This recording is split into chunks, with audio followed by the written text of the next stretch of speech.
ráno o 6:00 budiček a s kamarátom som sa vybral na turistiku do Malej Fatry na Veľký Kriváň.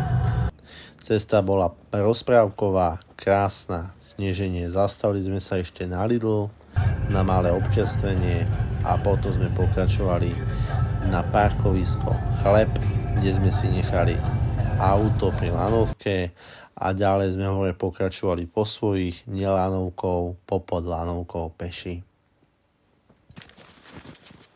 Cesta bola veľmi náročná, mám to komplikoval dosť silný vietor a zlé počasie, ale nezdali sme sa a pokračovali sme ďalej hore. Počas cesty sme mohli vidieť takéto krásne výhľady, nad nami premohla lanovka a my sme pokračovali s radosťou hore. Počas cesty sme zažili aj dosť kritických situácií, kde sme sa prepadli a museli sme zvažovať, či pokračujeme alebo sa vracame naspäť. Ale my sme sa nezdali, vyhrábali sme sa a pokračovali sme naspäť hore.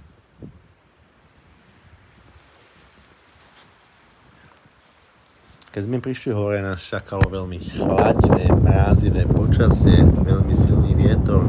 Tak ako prvé, čo nás napadlo, išli sme sa trošku zohrať do chaty a reštaurácie Chleb. Ďalej sme pokračovali na vrch hory Veľký Kriváň, kde sme sa dostali tesne pod vrchol Veľkú Krivánu.